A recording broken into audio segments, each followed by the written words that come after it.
आसंता 21 रु राज्यर सबु सरकारी हस्पिटाल कला पोशाक पिंधि आंदोलन को ओह्लाइबे डाक्तर कर्मचारी एने आज सांबादिक सम्मेलन में सूचना देइछि ओमसा 18 दफा दाबी नहीं आंदोलन को ओह्लाइबो ओमसा बारंबार राज्य सरकार को अवगत करथिले मध्य दाबी पूरण हेउनथिबा अभियोग तेणु अक्टोबर 21 रु नवेम्बर 2 जाए सबु कर्मचारी और डाक्तर कला पोशाक पिंधि आंदोलन करिवे यार भितरे सरकार दाबी पूरण न कले नवेम्बर 3 रु संपूर्ण कार्य बंद करने को चेतावनी देइछि ओमसा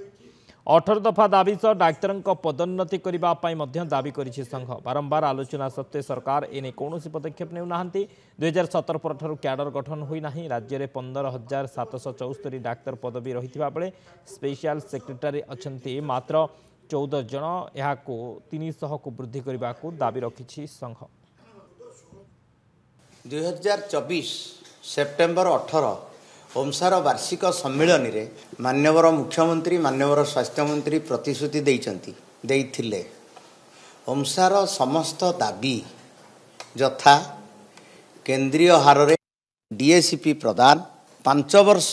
केबिके ड्यूटी कला परे जो डाक्तर माने तांको घर को फेरिबा को चाहुचंती से माने फेरिबे 2019 परठारु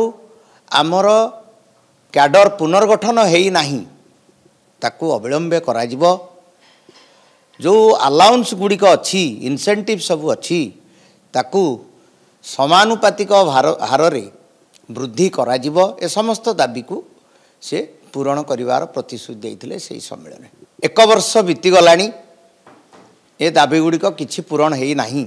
अक्टोबर 21 रु प्रतीकात्मक भाव रे हमर असंतोषर प्रतीक भाव रे आमे कला सार्ट परिधान करिवो कला ड्रेस परिधान करिया पई निष्पत्ति हेछि 21 तारिख रु किंतु आज स्वास्थ्य सचिव चिठी माध्यम आमको डिस्कसन पर डाकी एवं सौहार्दपूर्ण वातावरण मध्य प्रत्येक 10टी डिमांड को से गोटी गोटी कर आलोचना कले एवं आमे तांको समय मागी क्या भीतर पूर्ण करेंगे से समय सीमा दे नथिले कही किछि गुड़ाक खूब शीघ्र करदेबु एवं केते गुड़ाक फाइनान्स रु कंकरेन्स पाइले करेंगे किंतु लिखित जेहेतु देना आमर जो प्रतीकात्मक धारणा कला ड्रेस परिधान करी ता चालू रखी।